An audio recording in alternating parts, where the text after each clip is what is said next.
You are tuning into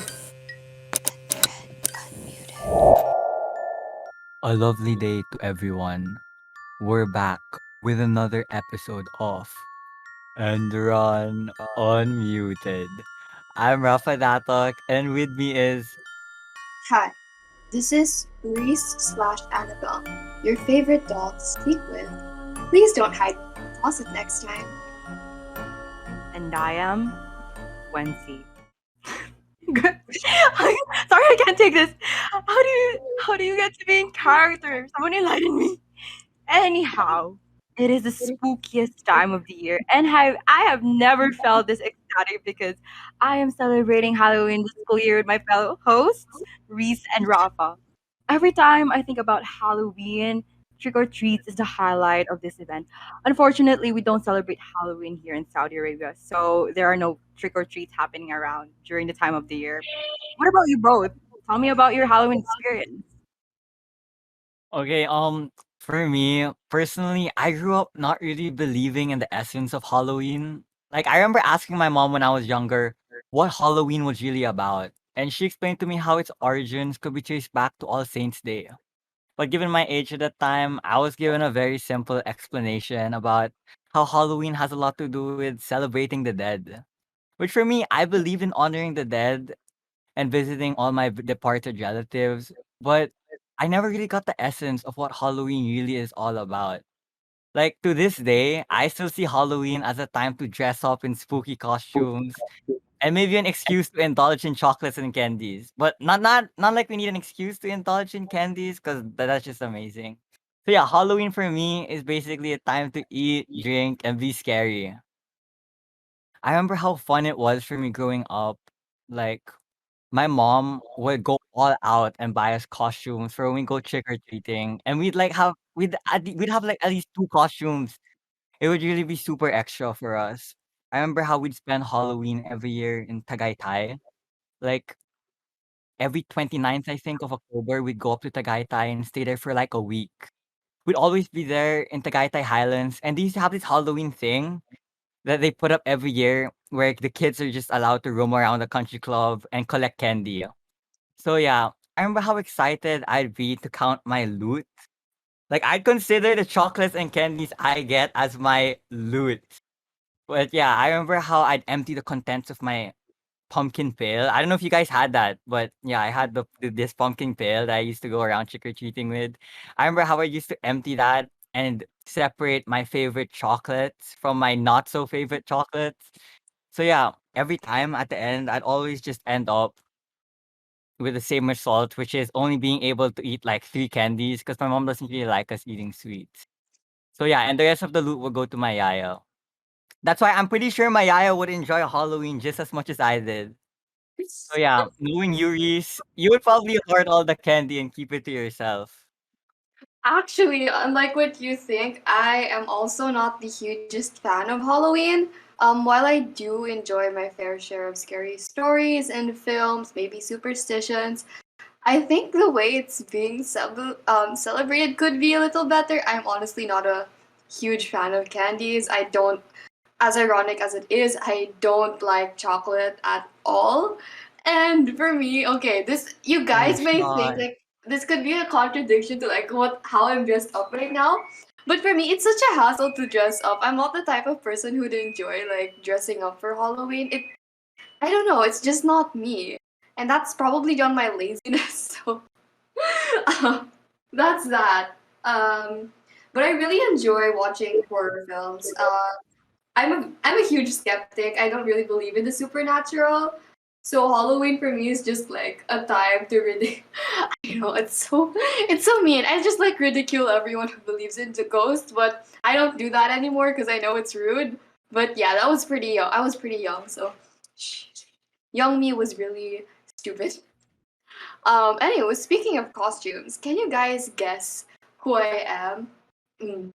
This was actually very last minute. I just woke up and thought, hey, who should I dress up today? And I was honestly gonna go with Harley Quinn. I had like a whole different set of clothes and make like a makeup idea in my head. But I was putting on my makeup. My sister was like, oh, you should be Annabelle because she thought that it would suit me better. And now Here I am dressed up as Annabelle. How about you, Rafa? Confirm our suspicions. Are you the Okay. guy in the Pringles logo? No. Oh my god. Okay. While it doesn't look like it, a lot of thought actually went into coming up with my costume. I think I mentioned it to you guys, but like I was initially planning to go as the Joker with like the full makeup, face paint, and everything. But since I'm coming from a really bad eye infection, my doctor didn't really recommend putting any makeup around my eyes because it might get like aggravated or something. And since I wasn't really allowed to go out, I had someone go to like have a quick run to Toy Kingdom to look for a costume for me. Because you guys said we all have to be in costume, right? So I was like, so when the person got there, they were telling me like the only costumes here are all just face masks, the one that covers your whole face. So I was like, I also can't use that because my eyes, right? So since I really couldn't do anything with my face, that left me with either a hat or a wig. And I knew I had to get creative, especially since I had a feeling both of you were gonna be super extra. I mean, look at you guys with that full makeup and everything. So yeah, I didn't want to get left out. So let me tell you, you would think me getting a hat or a wig would be easier. Believe it or not, it still wasn't easy. So anyway, yeah, that's how. Wait. But who are you? Are you not the Pringles That guy? He's that is Charlie from how Shopping Mr. Spree. Monopoly Enderun Edition came to be my costume. Okay, okay, wait. If you don't notice, this is the official Enderun tie. So yes, you gotta appreciate the effort, you know. Okay, I'll give it to you, Rafa. A round of applause Simple. for Rafa. Yeah, I can tell, you know, since me and Reese already shared our costumes, I'm curious to know how you came up with your costume, Wency. Rafa, are you sure you're not Charlie from the Chocolate Factory? Yeah, I'm Mr. Monopoly Enderun Edition, dude. Like, look at that, the accuracy. I have all my fake money here, like just lying around. My God, it's so Ooh, messy. I like that extra. So for me, I know that vampires are like the number one go-to costumes during Halloween. Yet I decided to go for this because I wanted a gothic and grotesque concept. Thus, I love how vampires embody our dark sides or other personas that we don't get to show other people. Not to mention, they do their work best at night. And I really second that because everything is much better in the dark. I don't know about you, but thanks to Halloween, I get to express my favorite folklore culture, creature. You all know that Halloween is actually more than 2000 years old. It is even older than Christianity itself and started as a pre-Christian Celtic festival called Samain, which means summer end. It is celebrated every 1st of November, unlike today where we celebrate a little earlier, like around October 31. The festival recognizes the final day of fall harvest and spirits crossing over since they believe that the veil between the living and spirit world were the thinnest during that time. I just remembered from a friend saying that spirits visit us because they're still wandering here on earth, yearning for something, and once it gets resolved, they go to their rightful place. Meanwhile, here on Earth, what is Halloween without seeing a black cat on the street? There's a superstitious belief that if you encounter one on your way, you'll have bad luck for the rest of the day. However, if you find a spider on a Halloween day, you'll have good luck. In the Philippines, there are numerous superstitious beliefs, and we have prepared the most common ones that for sure you may know. Rafa, where do we go again after coming from a funeral?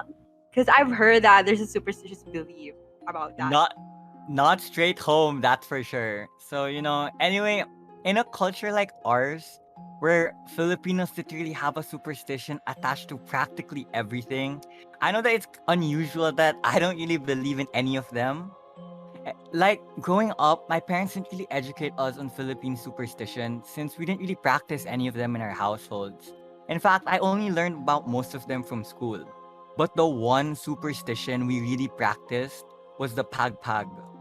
Pagpag is the practice of not going straight home after attending a wake since it's believed that the spirits would follow you home. Okay, I remember growing up, every time my parents would take me along with them to a wake. Like no matter how late we leave the wake, we'd always make it a point to pass by somewhere before going home. I remember there was this one time where we left the wake so late. It was like past midnight already. But instead of going straight home, we had to stop by one of the McDonald's places in BGC just to make pag pag so we don't bring the evil spirits home with us. I kind of found it weird at first, especially since we weren't really raised to be superstitious. But as my mom would tell me, why not just do it since it doesn't really take that much from us anyway? So yeah, that's just my superstitions though.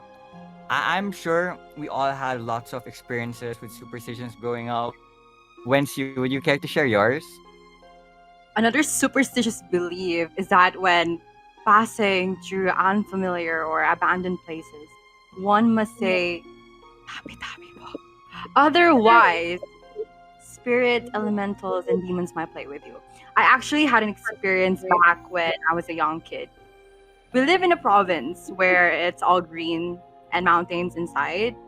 I went to my cousin's house, which is a few blocks away, and we decided to play hide and seek outside their house. I was the seeker who had to find them, so I went to a random tree a bit far from the house, and there I counted from 1 to 10. And then out of nowhere, a baby chick appeared. And I freaked out and panicked because the chick seemed to be on the verge of the death. Like, the leg of the chick, one of the leg, its leg is limping. So I didn't know what to do. I had to run away, and until now, I feel sorry for doing that. But the thing is, later that night, I got fever. That my grandma had to rush me to an albularyo because all the hospitals were closed during that time. I still remember that time where I was in a bahay kubo, or in English, it's called as nipa hut, and an old man, wrinkled man, was saying things and I couldn't hear what they were saying because they covered my ear, like they talked my ear.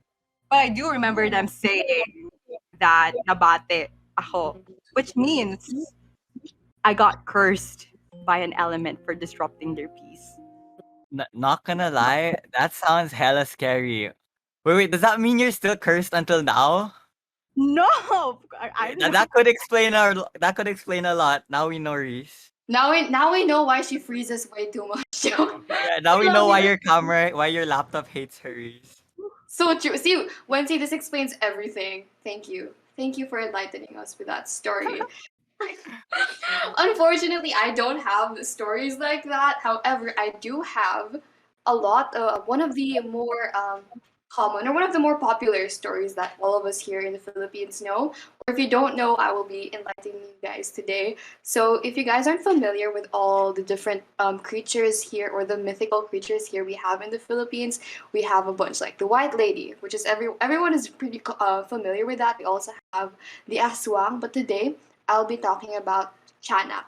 So Chanak, which is spelled as Tiyanak, or babies who died before receiving baptism rites. So after death, they go to a place known as Limbo, a chamber of hell, where unbaptized dead people fall into and are transformed into evil spirits. I know it sounds creepy. Okay, I'll be speaking on behalf of the skeptic community today. So when it comes to stories like this, I really don't believe them. I think they're really fun to hear.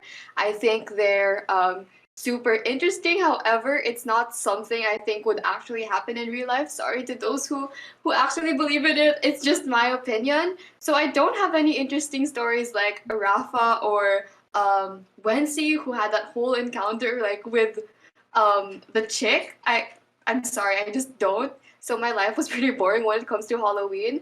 However, I do remember watching Tresa. I feel like everyone knows what Tresa is, especially here in the Philippines. It's one of the animated Netflix series surrounding that's about rather about Philippine myths. So if you guys want to learn more about Filipino folk stories like I do, Tresa is definitely something you should watch out for. It's available on Netflix, and if you guys don't already know, there is an episode in I like how I'm plugging like the episodes. We do have an episode related to Tressa if you guys want to watch it. Watch out for it. It's actually not It's that on Spot. public. Did I spoil something? Yes, I think you did. As far as I know, we still haven't published that episode because it's like a special. I don't know. I still haven't asked actually why they haven't published the episode. Please, why did you? But at least they have an idea that we met. Wink, wink, wink, wink, wink, wink. You guys didn't hear anything from me. Who's Reese? Who's Reese Labay? I don't. What am I saying? Anywho, you guys heard our stories, and now we will be hearing the stories from the senior high school community of Enderun. Again, guys, you guys didn't hear anything. That was the Illuminati speaking, alright? Anywho, Rafa, if you could take over. Okay, Uh, and with that, that's right, Reese. We asked our listeners and viewers to share their unique and scary experiences with us because we also want to hear from you guys. Wait, so first up, wait, let me pull up the story right here. First up, we have the one sent by Mars.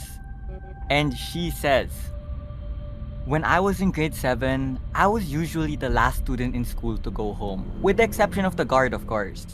Since all my friends had already gone home, I would get bored and walk around the school. One day, as I was walking past the laboratory room, I saw a shadow pass by inside. I thought it was just my imagination as I was all alone that time. The following day, I went home early for the first time. That day, in our group chat, I saw two of my classmates sharing that they saw a shadowy figure pass by the laboratory room twice. According to them, the figure was in a white dress and had long black hair. They intimated how the figure was smiling weirdly at them. Since then, every time I get left in school, I refrained from roaming around and just stayed in the waiting room. Oh wow. Wait, what's the name of the sender again? Mars. Mars, I can't really relate, but I feel you. I probably wouldn't have gone back to school had that happened to me. I'm not gonna lie. My God. same here. Mars' story gave me chills. Imagine seeing like a white lady on your way to school. No, no, no. Dude, Anyways, is your sender story as creepy as this one, Wency? well, let us see. Moving on to the next story from UCJ. Let us feel their story by putting ourselves in their perspective. From UCJ. So, this story is not based on my own experience since ghosts are not fond of me, but ghoster people are. Well, UCJ, I do hope those ghoster people get banished by Ghostbusters. Anyway, going back. My older cousin, let's call him Jay, had a girlfriend at that time and she visited him in their house. It was 5 to 6 p.m. and it was getting dark. My cousin Jay excused himself from his girlfriend because he will get something upstairs. When he came down, his girlfriend asked, "Hey, who is that kid in the stairs? Can you bring him down? He's cute." My cousin Jay was shocked because they are the only people there and there's no kid in the house. From there on, my cousin Jay doesn't go upstairs without a companion. And the spiritual being is still there in the house, seeking attention from time to time. You know what, cousin Jay? Likewise, if that was me, I'd never go back to that house. Like I would literally pack my bag and never return because I think I won't be able to even bring myself there, even with a companion. So I admire UCJ's cousin for having the courage to go back there, but of course with a companion. Okay. Okay, I actually have like something like to comment about that. So my sister, so in Manila, we don't live with our parents, and the house is quite big. So whenever my sister asks like for water, I have to go with her down the stairs because she says she feels an entity when she goes down the stairs. And honestly, I don't know what she's talking about. And she says it has something to do with the fact, okay, random fact, it has something to do with the fact that we live next to a cemetery. And I'm just like, I could never relate to that. So if for the people out there who do feel things, is it true? What is it like? Is it actually really scary? And now that that's over with, we'll actually have another story from the person hiding in your closet. Okay, I like that name. I really like that name. It suits Very Jay Reese. clever. All right. For the most part of my life, I've always been a skeptic. I'm not scared of ghosts. I don't believe in the paranormal, and the supernatural just doesn't sound as chilling as the internet poses. Till this day, I've had a hard time wrapping my head around the idea of seeing a ghost. But there's this one experience I had that I can never explain. An experience I can never shake off. Teachers Camp has always been one of the most haunted places in the Philippines. Despite the many allegations and rumors, the place is still open for many events. I had a 5-day long inter-school competition there in November 2019. I remember during the ride to Baguio, our teacher made us recite a lot of prayers. Prior to leaving, we even had a priest bless us. Heck, my friends even brought holy water, a Bible, and blessed salt. At first, I made fun of them for it and even made jokes about how one of us would get possessed. Anywho, the first 2 nights were pretty much mundane. I didn't think too much of it since I was too busy filming and practicing for my contest. Then on the third night, the weirdest thing happened to me. Since we were staying in one of the dorms in the camp with other schools, I was pretty accustomed to seeing unfamiliar faces at night. I would walk past strangers and not really question it. It was around 4 a.m. when I had to go to the bathroom. I usually always wake up at random times in the evening, so as always, I wasn't scared. I simply made my way outside to the shared room and careful not to disturb anyone and aimlessly walked to the common bathroom. When I arrived, I quickly did my business and left just as quickly. Then, before I left, dang it!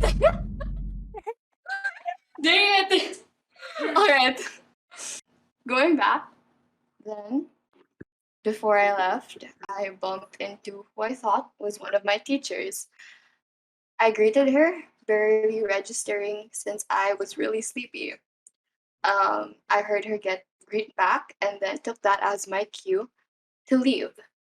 The following morning, I saw the same teacher in the dining area for breakfast. I came to greet her and apologize for my unruly and haggard state earlier in the morning.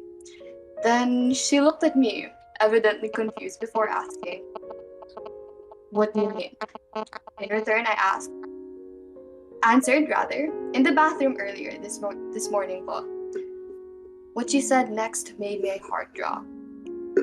I didn't go to the bathroom earlier though. At first, I decided to brush it off and thought that maybe I accidentally greeted one of the students. I didn't know, maybe it was a stranger. Maybe they coincidentally had the same voice. Maybe I was too sleepy. Then I remembered a very important detail. She called my name. Hi po, miss. Good evening, Anna. Ooh, wasn't that That's actually so scary. wasn't that a scare? I'm actually okay, as I mentioned, I'm usually a skeptic, but I can't deny that those stories gave me goosebumps. A bit, just a bit. So unfortunately, we are nearing the end of this episode. But before we move on, here is this y- this this episode's guys. See, I'm already stumbling over my words. Those stories really did something to me. So if there's one thing that we would like to leave you with before we go, it's this. So we all know that there are different superstitions out there, different stories, different beliefs, and no matter which side of the spectrum you're on, it's important to remember that we all learn to respect these different practices. As a skeptic myself, this is something I wish I knew back then. So that's it. That's that. So before we end, don't forget to follow us on social media at enderun.unmuted and at Enderun on Instagram and on Facebook. If there's anything you want us to talk about, feel free to reach out by sending us a message. I hope you all enjoyed the spooky session with Enderun Unmuted. Unfortunately, we are now muting again. Thank you for tuning in with us. Till next episode, everyone. Oh!